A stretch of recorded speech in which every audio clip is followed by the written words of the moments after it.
Sean todos bienvenidos al segundo día del ciclo de webinars a un año de la COVID-19, donde estaremos aprendiendo y reflexionando acerca del panorama de la pandemia desde distintos enfoques. Este evento está organizado por el Departamento de Ciencias de la Salud de Proyecto GELA, una asociación civil de impacto internacional conformada por jóvenes universitarios de la República Mexicana y otros países hermanos, que busca volver a las ciencias y las humanidades una herramienta accesible para todo el mundo. Al final de la ponencia les dejaremos un link para que llenen un formulario de Google para tomar asistencia. Recuerden que si asisten a 4 de las 5 ponencias serán acreedores de una constancia. El día de hoy tenemos el honor de contar con la participación de la doctora Alejandra García Franco. Ingeniera química y doctora en pedagogía por la UNAM, ella es profesora investigadora en la Universidad Autónoma Metropolitana Coajimalpa en el Departamento de Procesos y Tecnología desde 2011. Pertenece al Sistema Nacional de Investigadores Nivel 2. Ha publicado más de 50 artículos y capítulos de libro en donde da cuenta de su investigación. También ha colaborado como autora de libros de texto de química para secundaria y exploración del mundo natural y social para primaria. Ha sido profesora de química de bachillerato y universidad desde hace más de 20 años. Es editora de la revista Educación Química y miembro del consejo directivo del programa Adopta un Talento Pauta AC. Sus intereses principales son la educación en ciencias y la interculturalidad, la comprensión de los procesos de aprendizaje y la formación de profesores. Tiene un hijo de 5 años, un marido que corre maratones y a ella le gusta mucho el cine, andar en bici y nadar. Doctora Alejandra, de verdad es un gusto tenerla aquí el día de hoy. Le dejo la palabra y muchas gracias. Muchísimas gracias, Mariana. Muchísimas gracias pues, a Proyecto GELA por invitarme, ¿no? Creo que a pesar de la pandemia o gracias a la pandemia, ¿no? Creo que si hay algo que rescatar, pues es esta posibilidad de encontrarnos con personas de muchos lugares, ¿no? Que a lo mejor hace un año, pues no, las cosas parecían mucho más complicadas, ¿no? Estas 2 semanas yo he logrado tener reuniones y estar en seminarios y conferencias de lugares diferentes. Entonces, bueno, pues me da mucho gusto además que me invite una asociación, pues sobre todo de estudiantes, porque me parece muy, muy importante empezar a que ustedes como estudiantes pues piensen, ¿no? Estos temas que hacen, ¿no? ¿Qué papel toca jugar desde el lugar en el que cada quien está? Voy a compartir la pantalla, voy a poner mi presentación. La presentación se tratará sobre todo un poco de pensar en qué hacemos con la educación científica, ¿no? ¿Qué ha pasado en este tiempo, en este año pandémico, en este año de COVID? ¿Qué hacemos con la educación científica? Ya decía Mariana que yo soy ingeniera química y soy sobre todo profesora de química, pero mi interés de investigación está en la educación. Yo hice la maestría y el doctorado en pedagogía, así que me he dedicado siempre a la educación en ciencias. Entonces, ¿qué nos toca como científicos, como educadores, como estudiantes en este momento, ¿no? Entonces, un poco para poder saber quién está ahí detrás de esta, en el Facebook, quién está mirando, ¿no? Porque es algo muy complicado estar presentando, pero no ver las caritas. Entonces, yo les voy a pedir por favor, que vayan a esta página que se llama menti.com y que ingresen el código 6231775. 6231775 y ahí nada más un poco para que nos digan pues quién está aquí, ¿no? ¿Quién está escuchándonos? Mariana, ¿se ve ahí la pantalla del Mentimeter? No, ahorita se ve la presentación, el La PowerPoint. presentación. Entonces voy a dejar de compartir esta para ahorita compartir la pantalla de los resultados.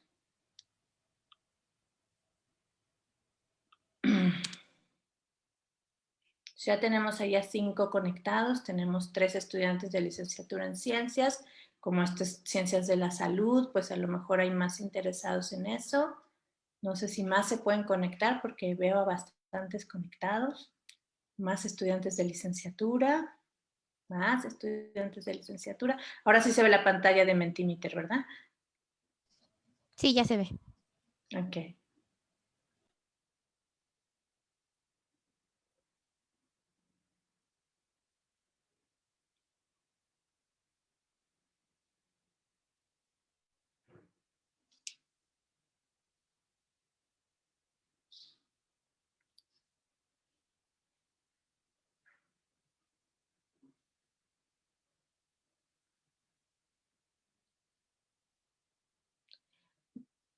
Mientras está pasando esto, que estamos enterándonos quiénes estamos aquí, a mí me gustaría que fueran pensando, muchos de ustedes, la mayoría son estudiantes de licenciatura en ciencias, algunos estudiantes de licenciatura en otras áreas, un par de estudiantes de bachillerato y un par de personas que nos escuchan que no son ni estudiantes ni profesores. Yo querría preguntarles que fueran pensando, ¿por qué es importante la educación científica?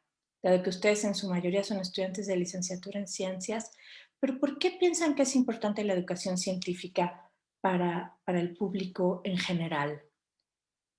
Eh, entonces, ahí de nuevo en esa misma página de Mentimeter, si pueden pasar, digamos, la siguiente pregunta es, por qué tendríamos que pensar que todo el mundo, independientemente de lo que vaya a hacer en su vida, tendría que tener acceso a educación científica? No sé, Mariana o alguien del panel, si me puede contar si se puede pasar a la siguiente página del Mentimeter. No se puede, doctora, necesita cambiar Ok, la presentación. muy bien, entonces yo voy a...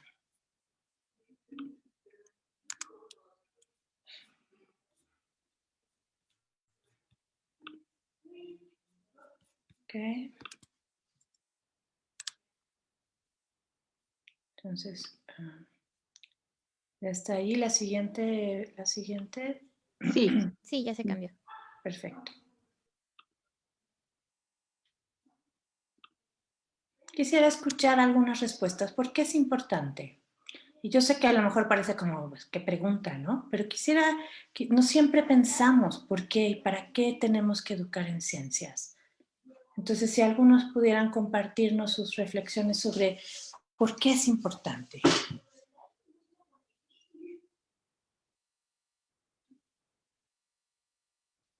¿Okay? Entonces aquí habla el pensamiento crítico, ¿no? El pensamiento crítico que es como una característica, digamos, del pensamiento científico, poder evaluar los datos, poder reconocer una buena pregunta, conocer y mejorar la calidad de vida, evitar la divulgación de información fraudulenta, comprender la vida cotidiana, ¿no? Fenómenos de la vida cotidiana, no caer en la pseudociencia. Es el desarrollo y búsqueda de un pensamiento y conocimientos más allá de lo cotidiano. Aquí hay una reflexión interesante, ¿no? Dice, quizá un carpintero diría que la educación en madera es muy importante, ¿no? Creo que porque nosotros pensamos en la educación científica, pero la educación en distintas áreas es muy relevante. Hay varios que dicen, ¿no? Para dejar de lado las fake news, las pseudociencias. Dice, aquí la ciencia es la base de todo lo que nos rodea. Podremos entender lo que sucede a nuestro alrededor, tener conocimiento de las innovaciones, cómo desarrolla nuestra vida. La ciencia está en todos lados. Controlar la tecnología, ¿no? Conocer y controlar la tecnología. El desarrollo de una sociedad, es decir, algo más amplio. Formar un juicio apropiado, tener resultados confiables, no quedarnos nada más con lo que se le dice a la población en general, sino tratar de comprender más allá. Entonces voy a dejar de compartir esta pantalla. Muchísimas gracias por compartirnos sus reflexiones y sus respuestas. Esto es importante un poquito porque pues de eso vamos a hablar, ¿no? De eso es de lo que yo voy a hablar eh, en esta presentación. Entonces, un poco para ponerme en contacto con lo que ustedes están pensando, porque hay muchas razones distintas para la educación científica, ¿no? Hay quien pensaba, por ejemplo, pues la educación científica es necesario porque necesitamos científicos, ¿no? Entonces necesitamos formar a esos científicos desde la escuela primaria. Hay quien dice, no, necesitamos educación científica porque necesitamos que los estudiantes desarrollen estas habilidades de pensamiento crítico para enfrentar el mundo. Hay quien dice, necesitamos educación científica para que los estudiantes puedan cuestionar el mundo en el que viven. Entonces, hay distintas aproximaciones para la educación científica y pues es un campo de estudio, ¿no? Yo voy a empezar por esta diapositiva, voy a traer aquí una frase de una escritora de la India que se llama Arundhati Roy, salió en marzo, en abril, perdón, en el Financial Times, y habla, ¿no? Dice, históricamente las pandemias han obligado a los seres humanos a romper con su pasado y a imaginar el mundo de nuevo. Esta pandemia no es diferente. Y ella dice, es un portal, una puerta entre un mundo y el que sigue. Nuestras cabezas están ahí corriendo hacia atrás, hacia adelante. Un año después seguimos deseando regresar a la normalidad, tratando de pensar cómo vamos a unir nuestro pasado con nuestro futuro, y tratando de pensar que no existe la ruptura, pero sí existe. Y nada podría ser peor que un regreso a la normalidad. Esto es lo que ella dice, ¿no? Yo quisiera pensar con ustedes hoy cuál es el futuro que queremos para la educación científica. ¿Cómo podemos ayudar a construirlo? ¿Cuál es nuestro papel, el papel que cada uno tenemos en esta nueva forma de pensar la educación científica? Voy a tomar aquí otra idea, ¿no? Este es un educador en ciencias canadiense, se llama Larry Benxe, y él tiene esta revista, ¿no? Que es como una revista sobre activismo en ciencia y tecnología. Se los pongo un poco por si a alguien le interesa más. Y tienen este número especial sobre reimaginarse la educación en ciencia y tecnología en el portal, ¿no? Con esta misma idea del portal. Y lo que quiero es que consideremos cómo esta pandemia es paradójica, ¿no? Es muy aterradora, pero también tiene este efecto liberador. Ha expuesto las heridas de la humanidad, ¿no? Nos ha puesto, digamos, en la cara aquello que estaba escondido entre las sombras, como la desigualdad. No todos tenemos el mismo acceso a tratamientos médicos, a salones de clase, ¿no? Porque hay quien ha podido, digamos, seguir teniendo clases de manera normal, voy a decir, ¿no? De manera más continua, y hay quien de plano se desconectó de la escuela. Como siempre han estado más favorecidos los que tienen más capital cultural y económico.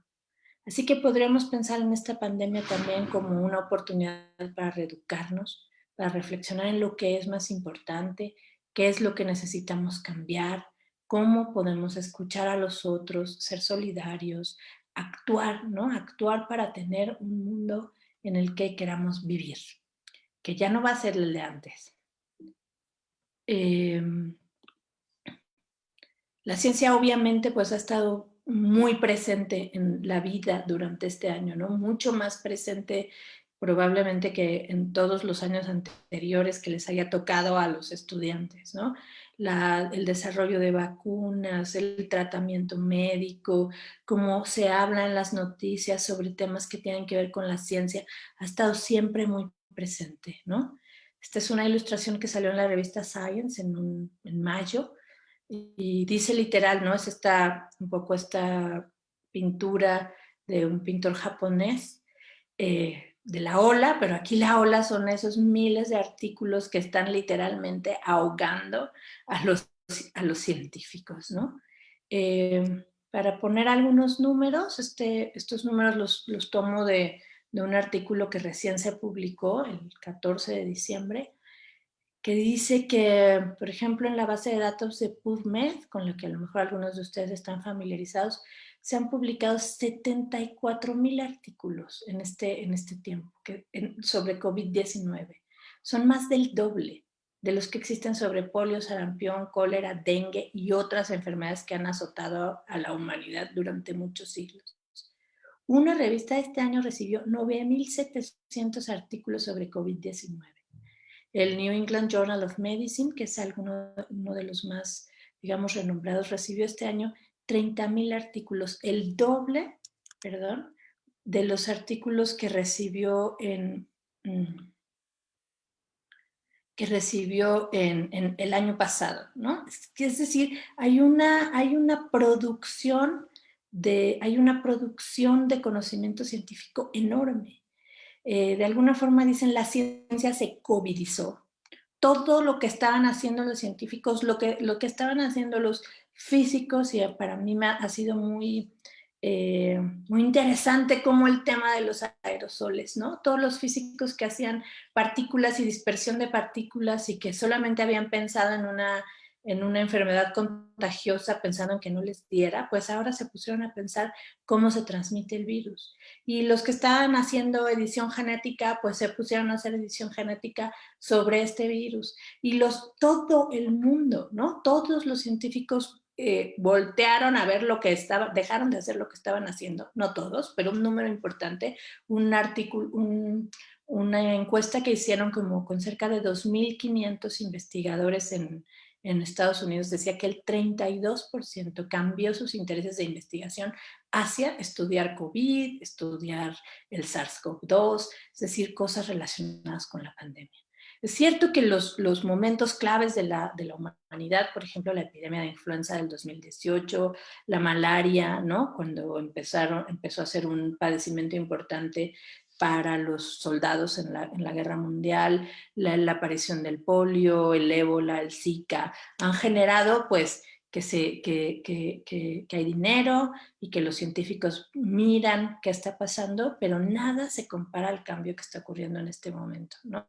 Ninguno de esos momentos. Este artículo que se llama Cómo la ciencia pues le pega al virus, se los recomiendo muchísimo, ¿no? Ed Yong es un escritor, él es científico y es periodista, pero sus artículos son muy profundos y ayudan mucho a entender no solo, digamos, la epidemia, sino cómo se hace la ciencia que está detrás de todo esto.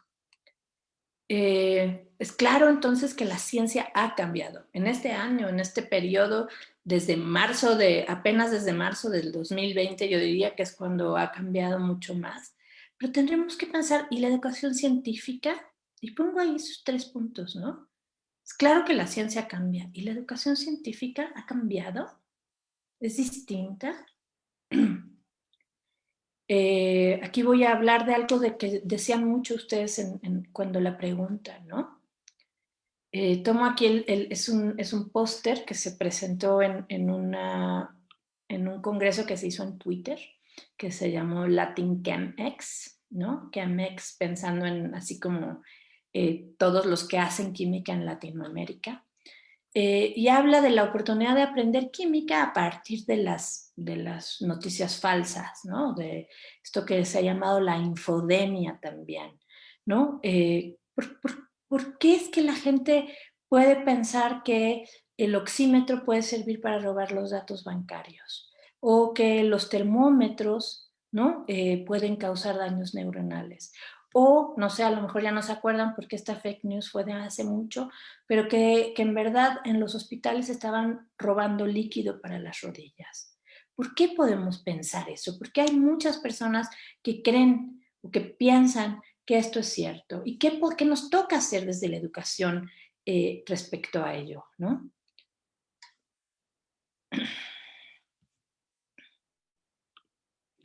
Este tema no es nuevo, ¿no? El CONACYT hace bueno, no todos los años, pero con cierta regularidad, esto que es la encuesta sobre percepción pública de la ciencia y la tecnología. Estos son los últimos datos, los de 2017, y salieron recién publicados en la revista Ciencia, ¿no?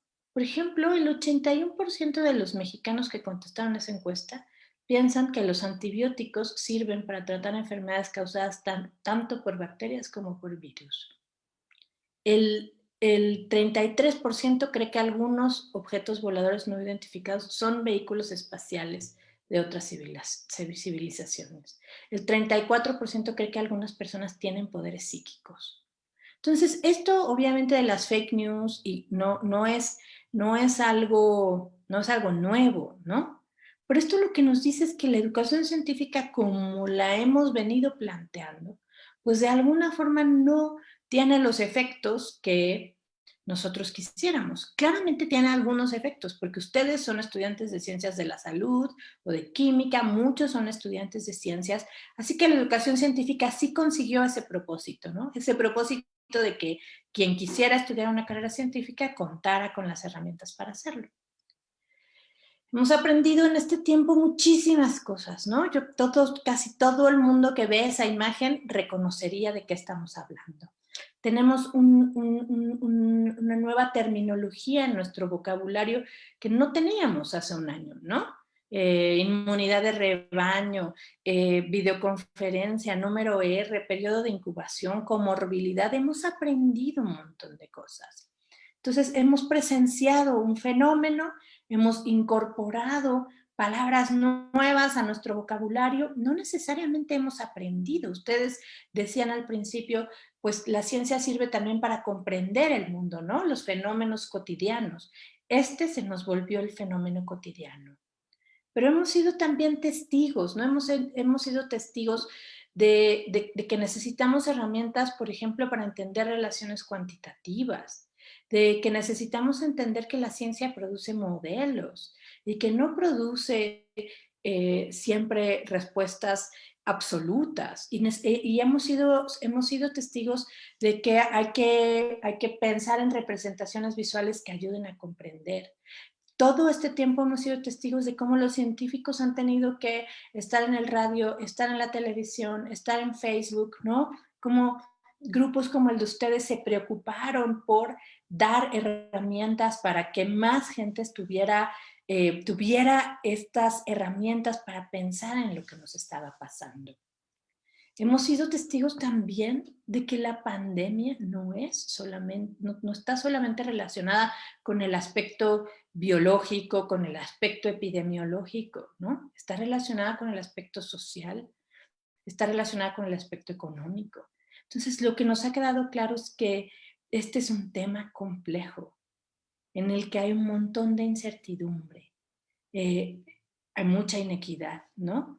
Hay otros temas que han sido muy importantes en este tiempo. Por ejemplo, cómo ha afectado la disminución de emisiones a la vida, ¿no? A la vida, a fenómenos que venían dándose como el aumento en la temperatura, la presencia de la vida silvestre. Hemos sido testigos de la resiliencia de los ecosistemas, pero de la resiliencia de las personas, ¿no? De los alumnos y los maestros que han encontrado otras formas de trabajar, de las mamás, ¿no? Que se han hecho cargo de la casa y de los hijos y de cuidar también a los enfermos. Hemos sido testigos de cómo las personas tienen esta capacidad de adaptarse. Entonces, como que en este tiempo nuestra vida ha cambiado. Pongo aquí, ¿no? Como el típico profesor de química, ¿no? Que tiene acá sus modelitos, sus matraces, su microscopio, pero los temas que están ahorita como así en la mesa son otros. Pues estamos ahora hablando mucho de vacunas y qué vacunas son las adecuadas, cómo funcionan las vacunas, cuál es la relación entre la forma en la que enseñamos tradicionalmente y los problemas que estamos teniendo que aprender. El pensamiento crítico fue una cosa que ustedes mencionaron mucho en la pregunta, ¿no? ¿Cómo ayudamos a desarrollar el pensamiento crítico? ¿Cómo enseñamos ciencia para desarrollar ese pensamiento crítico? ¿Cómo enseñamos ciencia para pensar si es o no cierto que los termómetros dañan las neuronas? Entonces, yo voy a tomar aquí un texto de Vicente Talanquer. Él es un químico mexicano que trabaja en la Universidad de Arizona y escribió junto con sus colegas un texto en el Journal of Chemical Education. Y entonces ellos se preguntan, ¿no? ¿Qué experiencias de aprendizaje ayudan a los estudiantes a entender de qué forma la química nos puede dar respuestas a presiones sociales y ambientales? Hablo de la química porque es mi área, ¿no? pero puedo hablar, aquí podrían ponerle cualquier cosa en lugar de la química. ¿Qué experiencia de aprendizajes están ayudando a los estudiantes a entender este mundo en el que les tocó vivir? ¿Qué actividades han hecho los estudiantes que de alguna forma les hagan tomar decisiones y les ayuden a desarrollar habilidades para tolerar la complejidad, la incertidumbre, los cambios rápidos? Por ejemplo, los estudiantes de química entienden las relaciones entre las reacciones químicas y los sistemas ambientales, entienden cómo está relacionado la cantidad de dióxido de carbono con la forma en la que se generan los alimentos, la forma en la que enseñamos nos está ayudando a entender el mundo. ¿Qué tipo de preguntas hacemos con más frecuencia o respondemos con más frecuencia, dado que ustedes son más bien estudiantes, ¿no? ¿Cuál es el pH de una disolución 0.05 molar de ácido etanoico? Dibuja los orbitales híbridos de un átomo de carbono que explique la forma de una molécula de metano. Identifica riesgos y beneficios de la hidroxicloroquinona y determina si debería usarse como un método terapéutico. Evalúa costos, riesgos y beneficios de usar jabón o de usar otro tipo de desinfectantes para reducir la transmisión de COVID-19. ¿Qué tipo de preguntas hacemos con más frecuencia en las clases de ciencia? ¿Qué tipo de preguntas de estas que estoy poniendo aquí nos ayudarían a enfrentar mejor el mundo? Es claro que ha cambiado la forma en la que enseñamos, ¿no? Y pongo acá como dos extremos. Por un lado, el PowerPoint. Hubo muchos profesores que lo que hicieron fue agarrar su clase como la tenían y trasladarla a los PowerPoints, ¿no? Y algunos dar clases casi a la misma hora en la que daban clases, que los alumnos se conecten, los que puedan conectarse. Hay otros que pues no, han desarrollando una cantidad de herramientas, ¿no? Pongo solo como un ejemplo los breakout rooms de que se pueden hacer en Zoom para que los estudiantes trabajen en grupos, generen materiales. Hay quienes han hecho un montón de actividades diferentes. Ahí en medio, entre esos dos extremos, pues muchísimos profesores se han esforzado por cambiar la forma en la que enseñan. Pero ha cambiado qué enseñamos, ¿no? Ha cambiado, hemos tenido esta posibilidad de reflexionar para quién enseñamos y para qué enseñamos lo que enseñamos, de qué sirve aprender sobre cómo calcular el pH, ¿no? Y no digo que no sea importante saber calcular el pH, pero ¿para qué sirve calcular el pH? Yo siempre digo en las reuniones de profesores que muchos se enojan porque los estudiantes todo el tiempo están preguntando, ¿para qué me sirve eso, no? ¿Para qué me sirve? Pero creo que los profesores deberíamos tener eso muy claro, ¿no? Y que ustedes como estudiantes también deberían tener claro para qué sirve esto que estoy aprendiendo. Entonces yo quiero que nos preguntemos si ha cambiado no solo la forma en la que enseñamos, porque la pandemia nos obligó a cambiar esa forma, porque a partir de marzo lo que habías venido haciendo, pues ya no lo puedes hacer de la misma forma. Pero la verdad es que la mayoría de los profesores, pues nos hemos dedicado a seguir enseñando lo que enseñábamos, ¿no? Números cuánticos, cinéticas de segundo orden, cuando el mundo en el que estamos viviendo está cambiando, ¿no? No sé si vieron, esto fue más al principio de la pandemia, pero estaban estos memes de el Titanic hundiéndose, ¿no? Y los músicos de la orquesta tocando y decían así el mundo y los músicos son los maestros, ¿no? Que están queriendo hacer las mismas cosas. Y no digo que no sea fundamental la tarea de querer seguir enseñando, pero es importante pensar si si la manera en la que enseñamos o lo que enseñábamos es lo que debemos enseñar. Esta pandemia, ¿no? Pues nos obliga a tomar riesgos como profesores, como estudiantes, a tomar riesgos. Pongo ahí esta mujer cruzando la cuerda floja, ¿no? Porque es un riesgo, pero también nos presenta oportunidades. Oportunidades de hacer las cosas diferentes, de pensar en una educación científica que verdaderamente logre lo que ustedes estaban diciendo al principio. Formar un pensamiento crítico, ayudar a las personas a entender el mundo en el que viven, ayudar a las personas a saber que hay formas de explicar lo que está ocurriendo, ayudar a entender o a poder identificar si algo es una fake news y no tiene ningún elemento por el que pudiera ser verdadero. Entonces es importante pensar esto, ¿no? ¿Qué tipo de futuro queremos? ¿Cómo lo vamos a construir? Y no dejar de pensar en estas relaciones, ¿no? La ciencia no es esta actividad aislada que se hace, digamos, de manera ajena a la sociedad. La ciencia es, siempre estamos pensando a veces en la ciencia como este conjunto de conocimientos que están ahí en los libros, en el Leninger, y, ¿no? Que cada vez se pueden ir haciendo más grandes porque cada vez estamos conociendo más cosas. Pero la ciencia es sobre todo una actividad humana. Y los números que hablan de cómo ha cambiado la ciencia en este tiempo, ¿no? Nos lo muestran claramente. Nos muestran cómo el financiamiento, los intereses de las personas transforman la ciencia.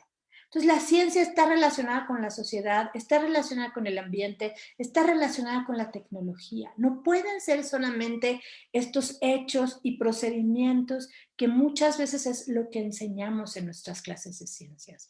Es importante pensar que siempre enseñamos para algo, ¿no? Y que esa actividad está situada. No es lo mismo enseñar a estudiantes de bachillerato que a estudiantes de primaria. Pero sí que es importante pensar no solo en enseñar, digamos, la ciencia, los conocimientos, sino también pensar en que podemos enseñar cómo se hace la ciencia, ¿no? ¿Por qué es que las vacunas, pues, no podían estar en 3 meses y sí pudieron estar en un año? ¿Y cuáles son los riesgos y cuáles son los beneficios? ¿Por qué es que tenemos que pensar en la evidencia que hay para saber si tomamos o no un medicamento? Y también tenemos que aprender a hacer ciencia y tecnología, es decir, a plantearnos las preguntas, a pensar cómo las resolvemos, a saber qué evidencia es necesaria para llegar a cierta conclusión. Entonces, esto es lo que llamamos una alfabetización científica y tecnológica, ¿no? No solo aprender el conocimiento teórico y conceptual, que es muy importante, pero no es lo único. Porque si solo aprendemos eso, lo que ya se ve es que no tenemos esas herramientas para enfrentarnos a eventos como este que nos está tocando vivir y que este evento pues nos puede ayudar sí a pensar qué clase de ciencia queremos que nuestros alumnos sepan. Perdón. Entonces, esto obliga obviamente que el currículo, ¿no? Porque decía por ahí en una de las diapositivas anteriores que durante este tiempo pues hemos enseñado números cuánticos y hemos enseñado cinética de segundo orden, pues porque está en el currículo y porque los maestros todos estamos muy acostumbrados a cumplir un currículo. Entonces tendríamos que pensar que debe haber cambios en el currículo. El currículo pues debería estar más guiado por preguntas que solo por los temas, ¿no?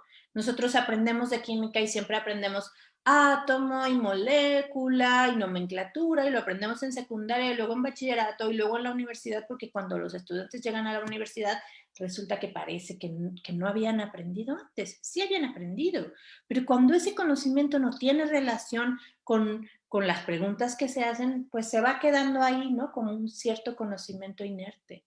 Hay que incorporar aspectos de la construcción de la ciencia, ¿no? ¿Cómo se hace ciencia? Hay que tener espacio en la educación científica para reflexionar sobre cómo se relaciona el conocimiento científico, la cultura, la sociedad, ¿no? ¿Cuáles son los conocimientos que tienen las personas que pueden relacionarse con la ciencia? Como esta idea del carpintero, ¿no? Que decían ustedes al principio. Nosotros pensamos que es importante la educación científica, pero un carpintero puede pensar que es importante la educación en madera. Cierto, pero un carpintero también podría beneficiarse de la educación científica. Y al mismo tiempo la educación científica podría considerar que si alguien es carpintero, tiene un montón de conocimientos sobre transformación de la materia, sobre mezclas, que podrían ser útiles para la educación científica. Entonces, yo creo que tenemos que pensar en una educación científica menos aislada, ¿no? Que considere quiénes son los que están aprendiendo y para qué quieren aprender lo que les queremos enseñar. Tenemos que también reflexionar sobre que el conocimiento científico no es neutral, no es objetivo, ¿no? No es objetivo, no es independiente de las personas que lo producen. Y entonces, por eso tenemos ahora, ¿no? Trump y Bolsonaro pues recomendaron que todo el mundo tomara hidroxicloroquinona, ¿no? ¿Por qué? Y había un científico, un francés muy importante, que produjo estudios que decían que la hidroxicloroquinona funcionaba. Pero cuando uno se pone a mirar esos estudios y se pone a mirar el número de participantes, cómo se hicieron, cómo se hizo el análisis, pues se da cuenta que hay muchas cosas cuestionables. Así que el hecho de que esté publicado en una revista tampoco lo hace, digamos, totalmente cierto. Entonces tenemos que aprender a desarrollar este aparato crítico, este pensamiento crítico del que ustedes hablaban. Tenemos también, entonces hay que cambiar el currículo, pero hay que también cambiar las formas de enseñanza, ¿no? Porque ya vimos, creo que en este tiempo es obvio que si los estudiantes no participan activamente en la construcción del conocimiento, pues ese conocimiento se va quedando ahí inerte, ¿no? Si yo solamente veo la tele, ¿no? Veo la tele y los programas de Aprende en Casa, pensando en la secundaria, por ejemplo, pero no hago nada con ese conocimiento, no tiene nada que ver con mi vida, pues probablemente se va a quedar ahí inerte y hay que cambiar las formas de evaluación.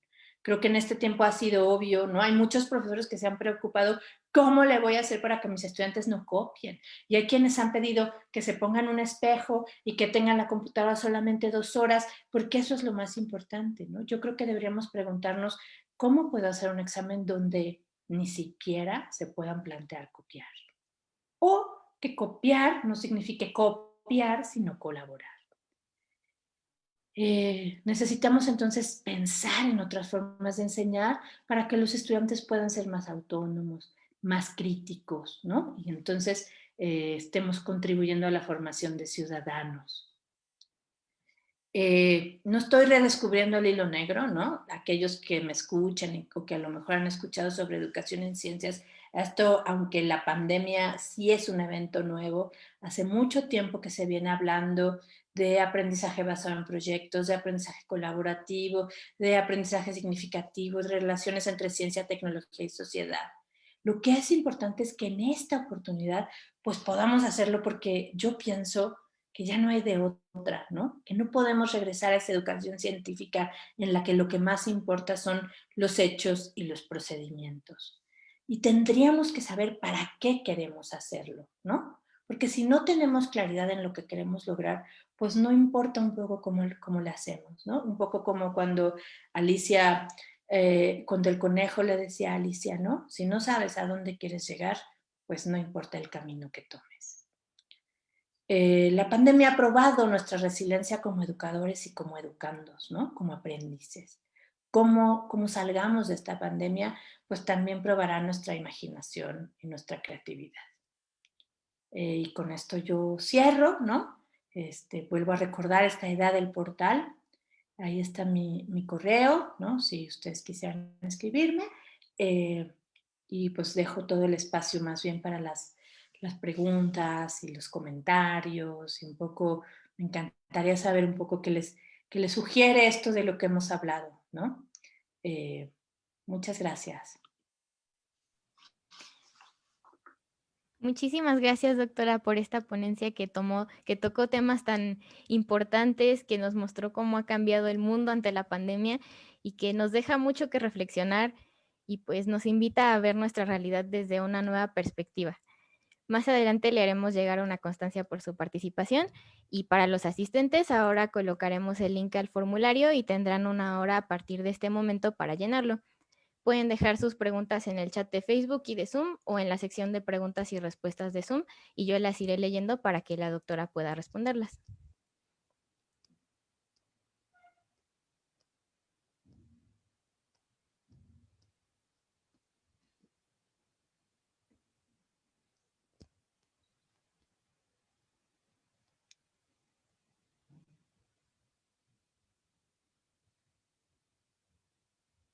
Bueno, damos unos momentos para que las escriban.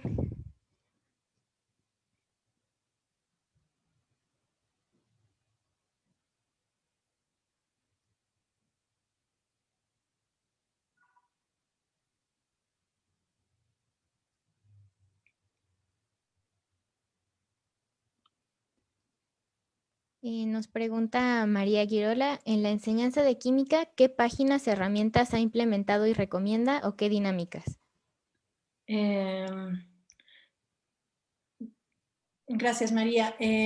Para la enseñanza de la química, ¿no? Yo creo que un asunto muy importante es este reconocimiento, ¿no? Pues de dónde está la química, ¿no? ¿Dónde está la química? Siempre decimos la química está en todos lados, ¿no? Y es cierto.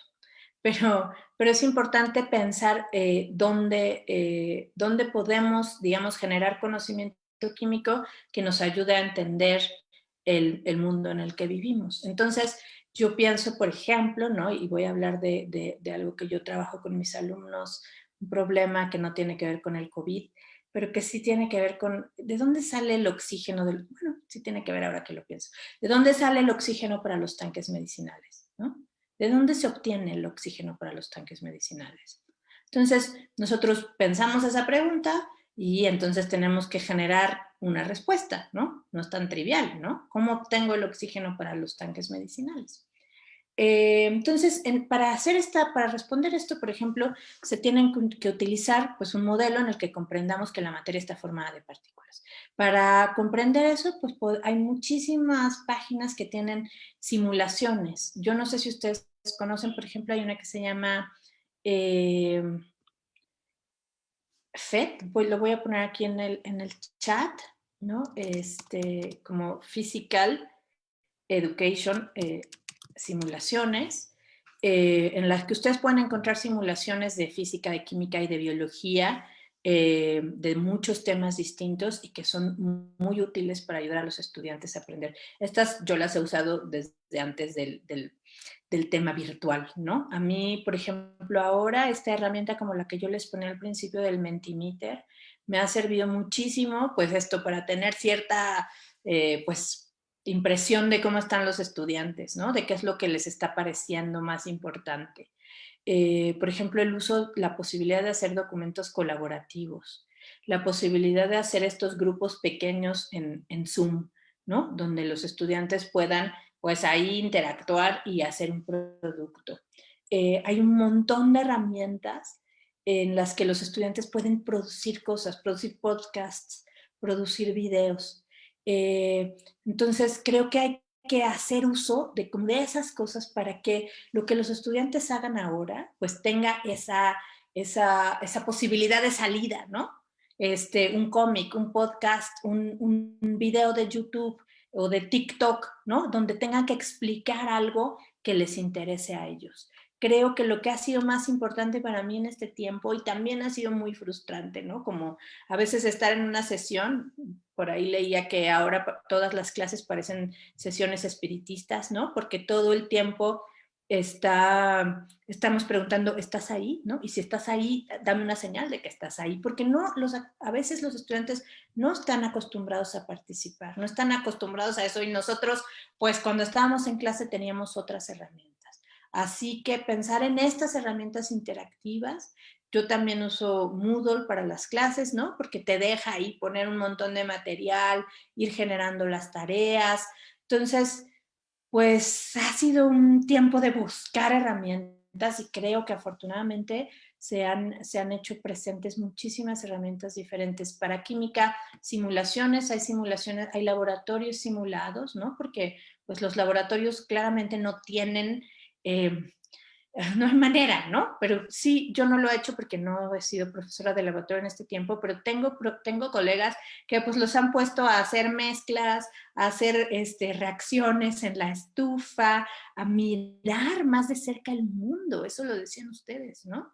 Cómo nos hemos dado cuenta mucho más de qué plantas tenemos en el jardín y por qué, y qué les pasa cuando hago algo. Entonces creo que esta otra forma de mirar también ha sido importante. Muchas gracias. Nos pregunta Sofía Montes. Muy buena clase, doctora. Muchas gracias por compartir su conocimiento. Mi pregunta es, ¿cuál considera que es la mejor manera de adquirir un pensamiento crítico? Pues yo creo que el pensamiento crítico es algo que se va desarrollando, ¿no? Es algo que se va desarrollando a lo largo del tiempo, es una serie de habilidades y de disposiciones, ¿no? Uno tiene que estar dispuesto a dudar, dispuesto a ponerse en los zapatos del otro y tratar de entender lo que está diciendo. Entonces, Por ejemplo, en el campo de la educación científica, una de las aproximaciones más, que ha resultado más provechosa es esta idea de pensar en asuntos que le llaman sociocientíficos, que sería como la pandemia, ¿no? Es decir, por ejemplo, eh, ¿usamos cloro o usamos jabón? ¿No? ¿Y por qué?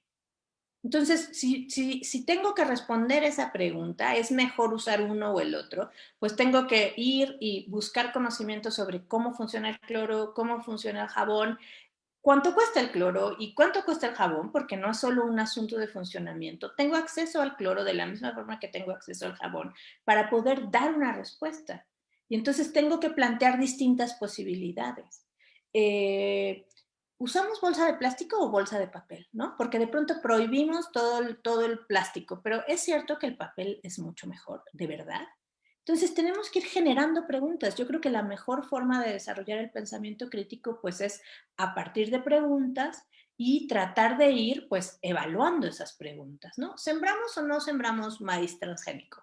¿Por qué? ¿Qué implicaciones tiene? Entonces, se trata también, el desarrollo del pensamiento crítico, pues es algo que de alguna forma, pues voy a decir, se va entrenando, ¿no? Se va entrenando a dudar, a buscar fuentes de información confiables.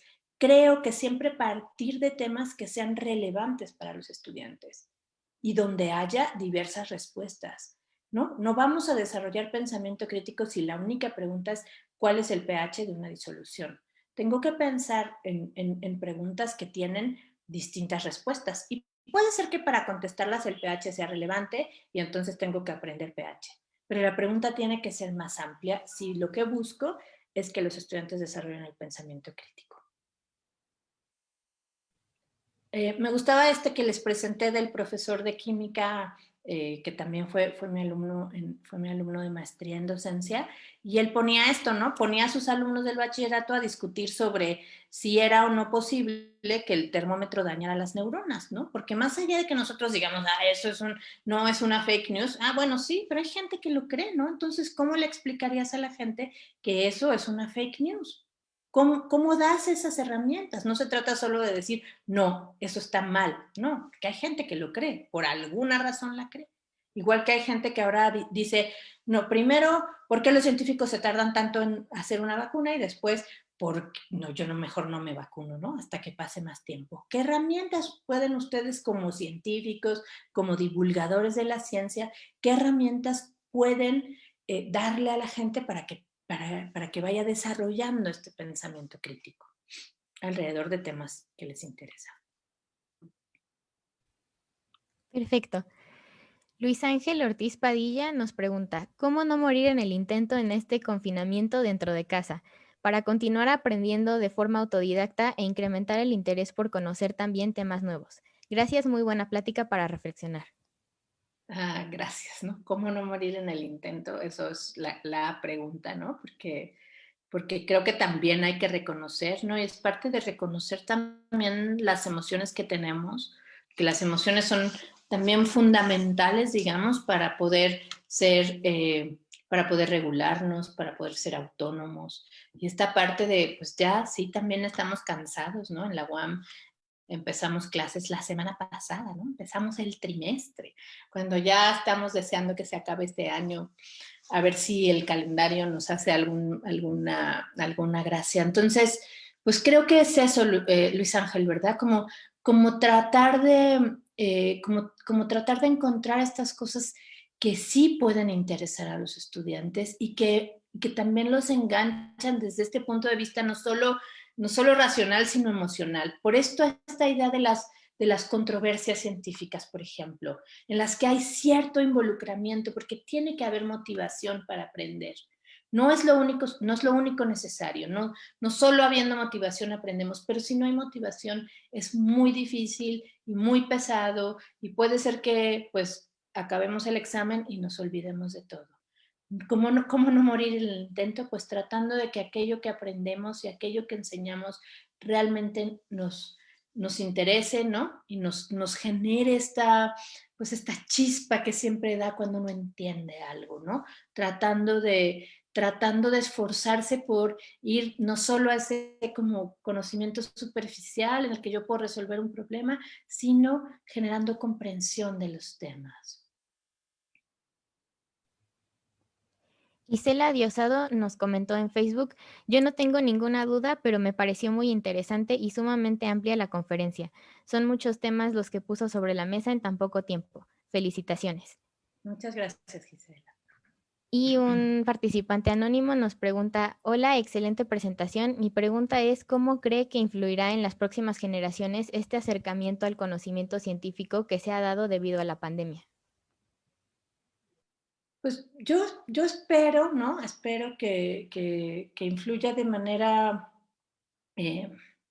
pues positiva. El fin de semana estaba en un taller y alguien decía, estamos como en la pubertad, ¿no? Respecto al conocimiento científico. Decía, porque si bien antes decíamos, no, lo dice el conocimiento científico, no, los científicos de Harvard o de la UNAM o de la UAM lo dijeron y ya se los creemos, ¿no? Son como, ya, esta es la autoridad. En cambio ahora es, lo publicaron en ese artículo, no, estamos como en la pubertad respecto a eso, ¿no? Ya no queremos hacer caso porque hay tantas cosas diferentes al mismo tiempo. Que lo voy a conectar con una pregunta que veo aquí, ¿no? Dice que hay mucha contradicción de información en parte de diferentes medios. Yo creo que si en este momento apoyamos a los estudiantes a pensar, si en este momento apoyamos a los estudiantes a que reconozcan que hay cosas que pueden hacer de manera diferente en el mundo, en su mundo, ¿no? Cada quien en este mundo particular que les tocó vivir, yo creo que podrán tener un mejor acercamiento al conocimiento científico, más allá de que se vuelvan o no científicos, ¿no? Sino de reconocer la relevancia que tiene la ciencia en la vida, la posibilidad que tenemos de cuestionar la ciencia, pero no solo diciendo, no, eso no me importa, no tiene nada que ver conmigo, sino más bien yo puedo entender la ciencia y de alguna forma utilizar lo que me dice para tomar decisiones para mi vida, ¿no? De ahí que yo espero que esto vaya quedando más claro para estas generaciones, pero también eso tiene que ver con si tomamos esta oportunidad para enseñar la ciencia de otra manera.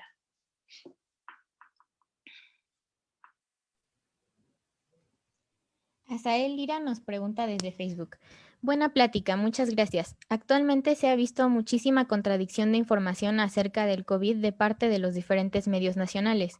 En este caso, ¿qué se podría hacer para la gente que solo tiene acceso a los medios tradicionales y que se ven confundidos por estas mismas contradicciones? Y más aún aquellos que tienen resistencia a consultar otras fuentes pese a que pueden ser más confiables. Pues sí, esa es la pregunta, una pregunta muy complicada para la que no tengo respuesta, ¿no? Yo creo que aquí hay muchos esfuerzos, ¿no? Por ejemplo, está la Red Mexicana de Periodistas de Ciencia y Tecnología, no sé si ustedes la conocen. También hay una asociación latinoamericana que se llama Salud con Lupa. Hay una página, ¿no? Que se llama InfoCovid.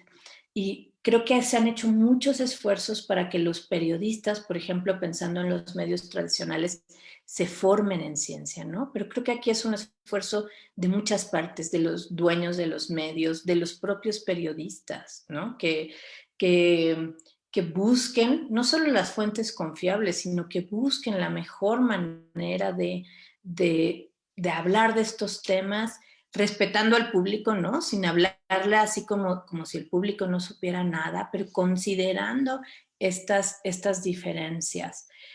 Creo que si la gente no se quiere acercar a otros medios, aunque esos que consultan no sean confiables, pues un poco no podemos obligar a nadie, ¿no?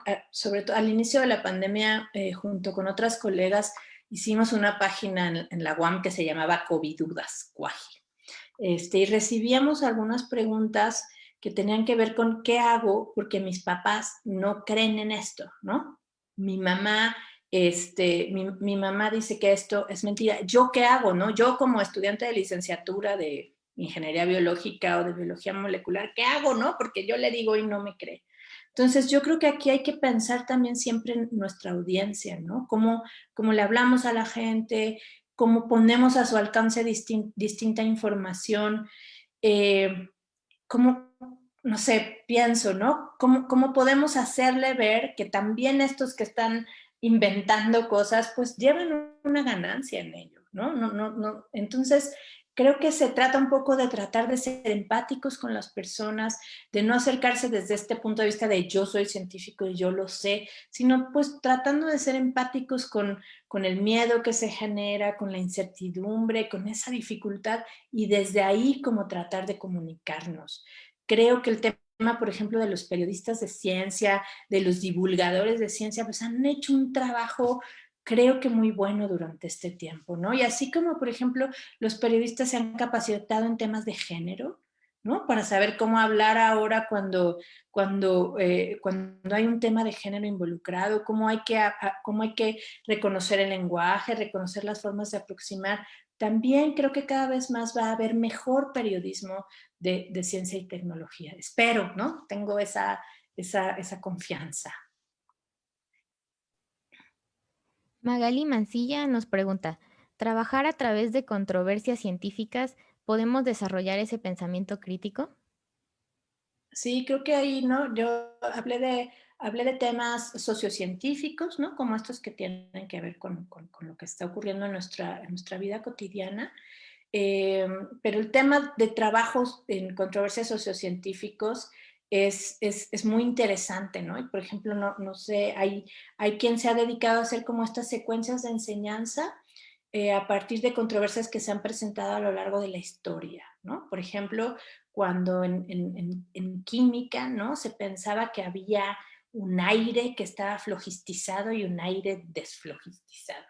Y pensar cómo se resolvió esa controversia, porque eso también ayuda a desarrollar el pensamiento crítico, porque nos ayuda a pensar, bueno, ¿qué elementos tenían los que pensaban en ese momento en el aire con flojisto, ¿no?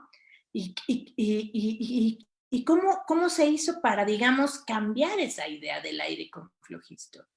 Yo creo que hay temas ahora, ¿no? Por ejemplo, la controversia de la hidroxicloroquinona. La controversia de si el virus fue generado en un laboratorio con ciertos fines, ¿no? Que fue algo que al principio de la pandemia empezó, y bueno, mi vecina la semana anterior está todavía convencida de eso, así que tuve que hacer esa tarea que les estoy proponiendo, ¿no? También lo podemos pensar como una controversia entre quienes pensaban que sí, pensaban que no, cuáles son los elementos que hay. Así que sí, las controversias científicas son una buena manera. Hay mucho publicado al respecto. Si les interesa ese tema, por ejemplo, secuencias didácticas a partir de temas sociocientíficos, a partir de controversias científicas para distintos niveles, porque esto no es algo solo para la universidad o el bachillerato. Estos temas se pueden empezar a revisar prácticamente desde el kinder, ¿no?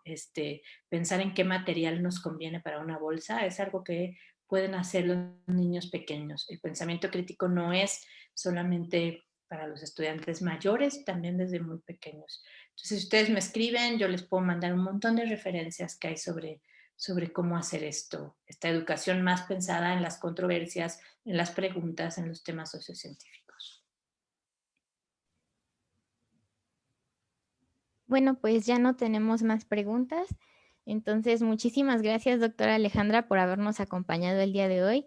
Fue una ponencia increíble y yo personalmente la disfruté mucho y estoy segura de que los demás asistentes también se llevan algo muy valioso. Agradecemos a todos los que nos siguieron desde Zoom y Facebook Live y les recordamos que tienen hasta las 2:20 para llenar el formulario de asistencia. El día de mañana a las 5 de la tarde contaremos con la presencia del maestro en ciencias Isaac Vázquez Bom, quien nos presentará la conferencia titulada La vacuna es la solución, diseño de vacunas. Los esperamos ahí y muchas gracias. Bueno, pues muchísimas gracias, Mariana, particularmente por la invitación, pero a todos los que participan en Proyecto GELA, pues creo que esto es algo que tenemos que hacer en conjunto, ¿no? La educación, la divulgación, los maestros, los estudiantes, como que nos toca tratar de trabajar para que verdaderamente pues la sociedad sea una sociedad pues no solamente más informadas, sino con esta capacidad de tomar decisiones con base en sus propios intereses y con base en la evidencia que conocemos hasta el momento.